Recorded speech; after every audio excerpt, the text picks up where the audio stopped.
Taigi labas visiems ir šiandien aš noriu pakalbėti visiškai spontaniškai, man atrodo šitą video aš net neredaguosiu ir tai yra pirmas tokio tipo video, kur aš neturiu visko susiplanavusi ir aš pabandysiu pakalbėti tiesiog iš širdies, nes šita tema man yra labai artima ir aš jaučiu, kad aš ilgai analizavau kitus žmones, aš analizavau pati save ir mąsčiau apie tai, kas mus padaro magnetiškais ir magnetiškais ne tik ta prasme, kad visi žmonės nori tiesiog būti aplink mus kviečia visus renginius, mes turime daug gilių ir tikrų ryšių, bet tuo pačiu mes traukiame žmonės ir mes esame charizmatiški, bet taip pat mes esame magnetiški palaiminimams.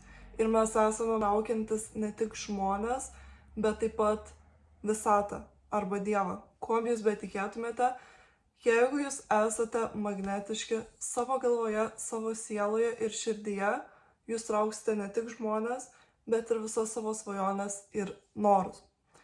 Ir aš, man atrodo, labai nesenai visiškai perėjau į kitą realybę.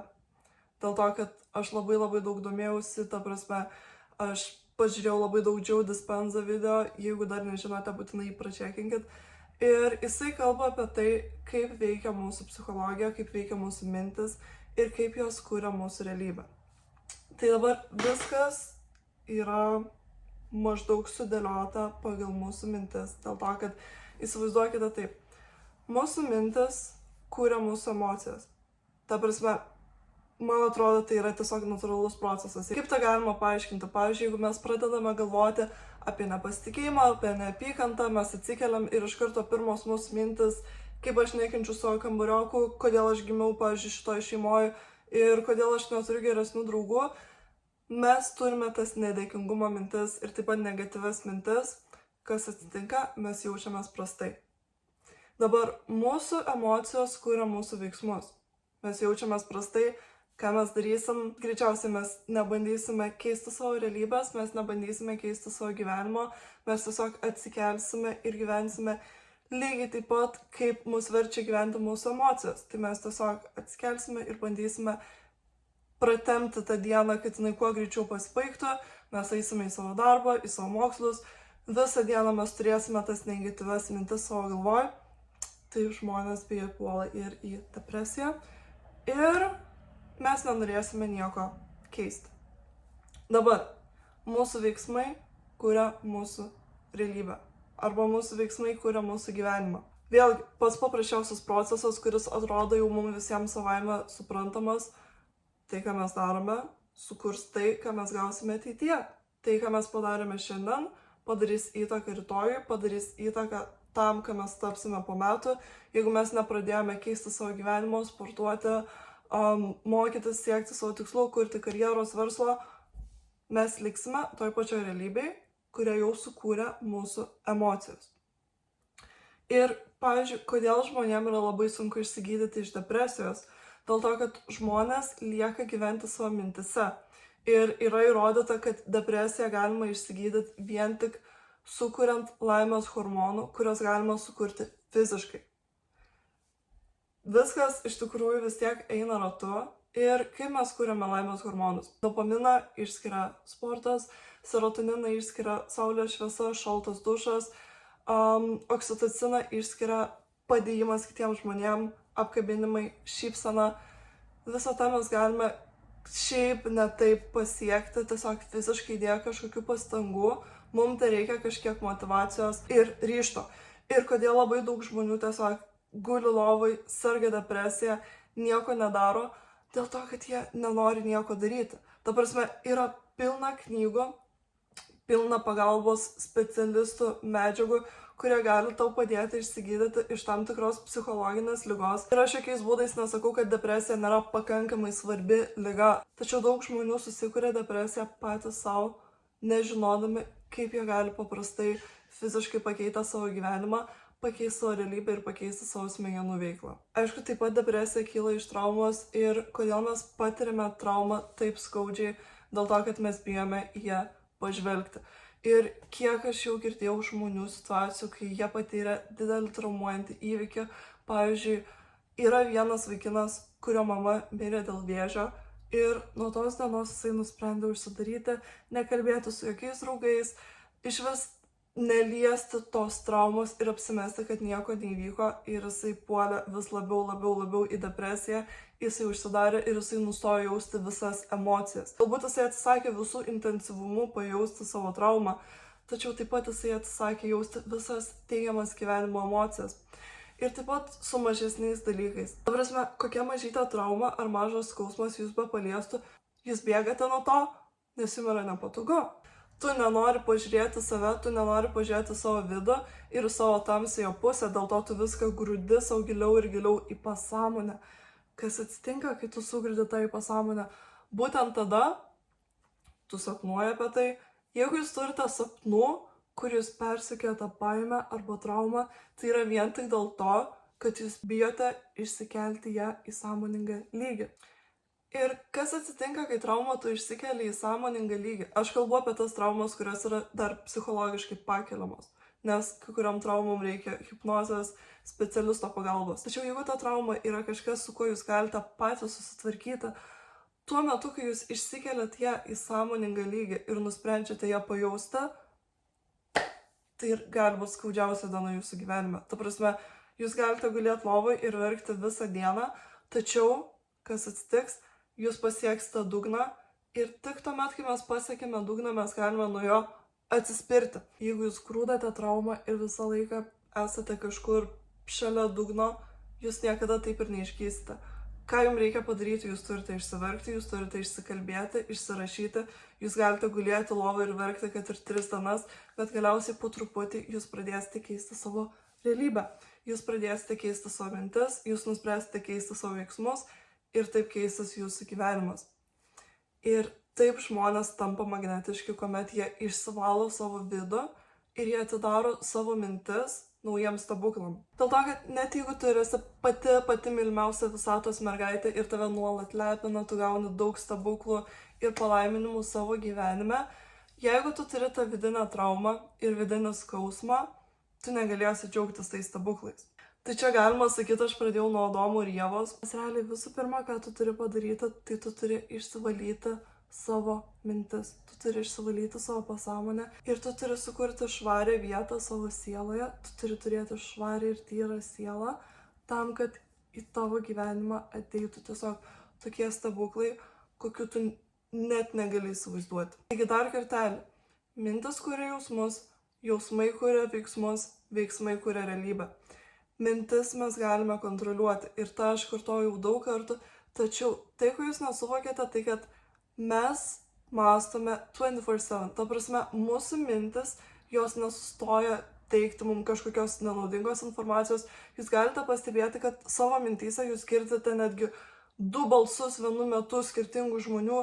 Tai nėra vien tik jūsų balsas. Jūs galite girdėti kitų žmonių balsus, kurie jums sako kažką. Jeigu jūs, pavyzdžiui, turėjote traumuojančią vaikystę ir jūsų mama visą laiką teigia, kad jūs kažką nepakankamai gerai darot, jūs negerai atrodot, jūs turite numesti svorio, jūs galite girdėti savo mamos balsą savo galvoje.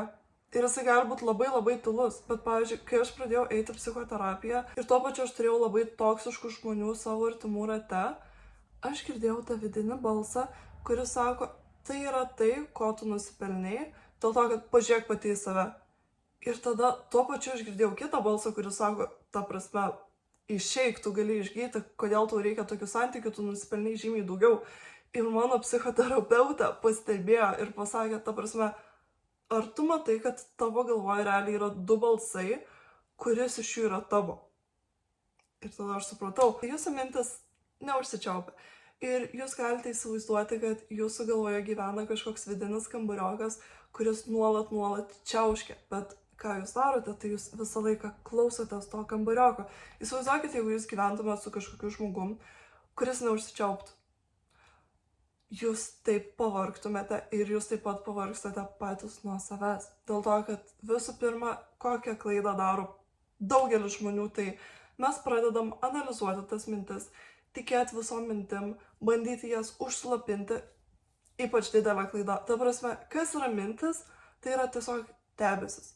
Jos turi grinai ateiti ir išeiti. Jūs negalite jų stabdyti ir analizuoti visų minčių. Ne visos mintis turi būti išklausytos, dėl to, kad taip pat tos neigiamos mintis, kurias mes patiriame ir girdime, yra ne mūsų. Jūs turite suvokti, kad dabar, jeigu jūs norite išsivalyti ir pritraukti daugiau stebuklų, jūs turite atskirti save nuo savo neigiamų minčių. Ir tuomet, ką jūs turite daryti, tai sąmoningai pradėti kišti savo galvą tokias mintis, kurios jums atneš jūsų svajonių realybę. Ir kai aš pradėjau tą daryti, mano gyvenimas tiesiog pasikeitė. Aš nejuokauju, kai aš meldžiuosi, aš gaunu to, ką aš paprašau jau kitą dieną. Dėl to, kad aš atsikeliu ryte ir pirma mintis, kurią aš turiu savo galvoje, tai gerai, šiandien aš gausiu begalybę stebuklų, šiandien bus labai nuostabi diena ir aš tiesiog būsiu dėkinga, aš jau esu dėkinga už viską, ką aš turiu ir aš būsiu dėkinga už kiekvieną stebuklą, kurį aš gaunu. Mano vidinis dialogas su savim pasikeitė net pažįstamai ir taip pat mano realybė pradėjo keistis. Dar vienas dalykas, pradėkite Dievo prašyti tokių dalykų, kurių jūs net nedrįstate paprašyti, nes aš jaučiu, kad mes visi susikoncentruojame į kažkokius mažus tikslus ir jūs net neįsivaizduojate, kokių didelių palaiminimų jūs galite sulaukti, bet jūs turite prašyti tiksliai, jūs turite pasakyti, pavyzdžiui, jeigu aš noriu pritraukti partnerį, aš noriu pritraukti tokį partnerį, kuris būtų man geras ir sveikas. Taip pat, kai jūs pradėsit prašyti tokių svajonių, kokios yra tiesiog normaliam žmogui protų nesuvokiamos, ta prasme, aš noriu per vieną dieną būti trending one on YouTube, visada pajaus, kad jūsų aura traukia tiesiog protų nesuvokiamus didelius dalykus ir maži dalykai pas jūs pradės tiesiog eiti automatiškai. Čia bus tiesiog kaip centai. Jūs pakeitėte savo mintis, savo realybę, jūs pradėjote traukti stebuklus. Ką jums toliau reikia daryti, tai yra užsičiaupti. Aš net negaliu žodžiais paaiškinti, kaip žmonės atitraukia visą savo magnetiškumą, visą savo charizmą ir visus savo stebuklus kalbėdami, daug kalbėdami. Ta prasme, aš pažįstu tiek žmonių, kurie gali valandas kalbėti tik tais apie save, be jokios galimybės kitiems įsiterpti ir aš tuo metu tiesiog sėdžiu tokia tipo. Gerai, aš esu labai kalbus žmogus iš prigimties. Ta prasme, kol aš nepradėjau dirbti su savimi ir savo vidiniu pasauliu, aš galėjau kalbėti labai daug. Bet dabar, kai aš esu tarp žmonių, aš tiesiog suvokiu, kad ne visiems reikia girdėti mano mintis, ne visiems reikia žinoti apie mano planus ir svajones, ir ne visiems reikia žinoti apie tai, kas vyksta mano gyvenime, apie mano visas asmeninio gyvenimo detalės. Ir aš tiesiog užsičiaupiu. Apie mano gyvenimą žino tik tais mano 2 artimiausi draugai ir mano šeima. Ir tai plius minus, niekas nežino apie mano svajones, niekas nežino apie mano tikslus. Dėl to, kad žmonės, nors ir sąmoningai nesuprasdami, kad jie jums nelinki gero, jie ne visada jums linki gero. Net jūsų artimiausi draugai, kurie sąmoningai galvoja, kad jau nori tik tais ko geriausio, jeigu jūs jiems papasakosit apie savo kažkokį didelį gyvenimo planą, pavyzdžiui, jūs norite pradėti vaikščioti į džimą kiekvieną dieną. Duokim tokį pavyzdį. Pasąmoningai, jeigu tie jūsų draugai nėra ant to paties lygio su savo tikslais ir su savo svajonėm, jie gali pradėti jų žiūrėti kaip į priekaištą. Nes jie irgi nori tokie būti, tačiau galbūt jie dabar nėra to gyvenimo pozicijoje, kur jie galėtų pradėti siekti panašių tikslų.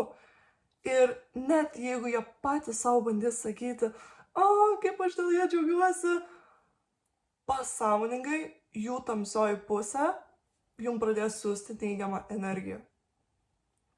Dėl to niekada niekam neplepėkit apie savo planus, apie savo tikslus, apie savo svajones, apie savo asmeninį gyvenimą, apie savo asmeninio gyvenimo praeitį ir traumas. Tie žmonės, kurie su visais kalba apie savo traumas ir apie savo asmeninį gyvenimą, kodėl jūs, pavyzdžiui, neišeinate lauką tiesiog nuogi? Kam tas privatumas? Netgi tuomet, kai jūs jau pasiekite tuos tikslus, pasilaikykite tą savo. Patikėkite manim, jeigu jūs norite tapti magnetišku žmogum, jeigu jūs sutikę kiekvieną žmogų pasakosite apie savo pasiekimus, jūs tapsite tiesiog šlykštus.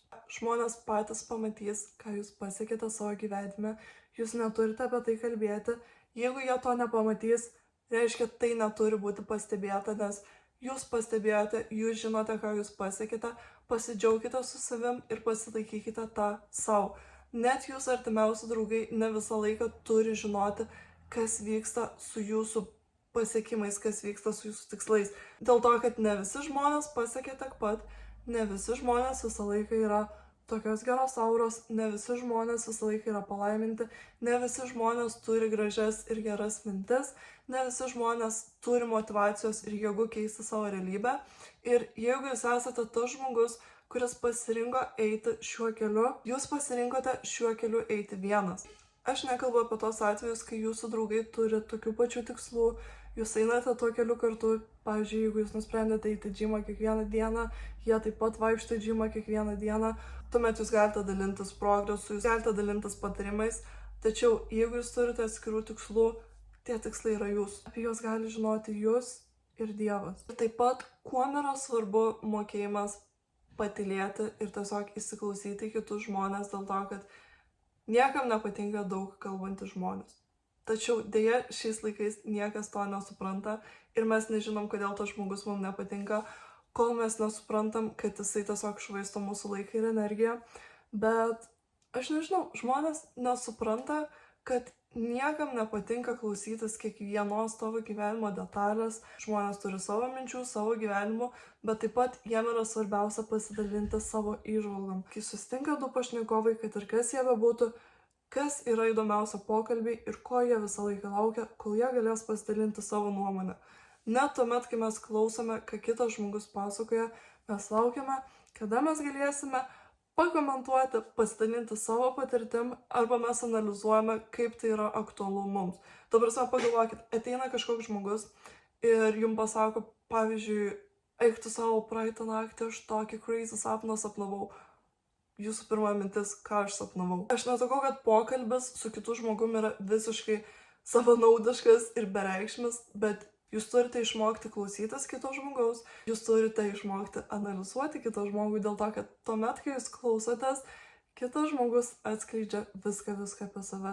Ir taip pat jūs labiau patiksite tam žmogui, nes jisai turėjo galimybę pakalbėti apie save, nes jisai yra savo pačiam svarbiausias objektas visam šitam pasauliui. Ir paskutinis dalykas, apie kurį aš norėčiau pakalbėti, tai pradėkite analizuoti savo sapnus. Aš nesakau, kad sapnai gali jums parodyti ateitį, bet sapnai gali jums parodyti praeitį. Aš tikiu, kad sapnai yra mūsų pasąmonės reprezentacija ir jeigu jūs išmoksite prisiminti savo sapnus, jūs galite labai giliai išsianalizuoti save ir kaip geriau prisiminti sapnus. Tai aš iš tikrųjų visą laiką atsikeldavau ir tą pačią minutę pamiršdavau, kas vyksta. Kodėl? Dėl to, kad kai mes miegame, veikia tik tai mūsų pasąmonė. Kai mes atsikeliame, įsijungia mūsų sąmoningasis protas ir mes pradedame mąstyti, ką mes turime nuveikti šią dieną, mes turime išsivalyti dantis, kiek mes darbo turime, kas atsitiko vakar, kokios mūsų emocijos ir panašiai. Viskas labai greit užsigožia ir tai užgožia mūsų prisiminimą apie sapnus. Tai ką jūs turite padaryti, tai atsikėlus iš karto tą pačią sekundę užsirašyti pagrindinius kelis aspektus apie savo sapną ir taip jūs geriau jį prisiminsite. Ir kai aš pradėjau naudoti šitą metodą, iš karto tą patį rytą aš atsikėliau ir aš prisiminiau netgi ne vieną, o 2 sapnus. Tie sapnai yra netgi susijęs su mano maldom, tie sapnai yra susijęs su mano svajonėm, su mano tamsiaja pusė, su mano nuoskaudom, traumom, viskas, kas yra likę mano pasąmonėj. Tai yra labai įdomu, tikrai pabandykite šitą metodą ir aš tikiuosi, kad jums buvo naudingas šitas video. Aš tikiuosi, kad jūs pasijautėte įkvėpti ir truputėlį arčiau su savo siela arba su savo psichologija ir susitiksime kada nors. Čiau.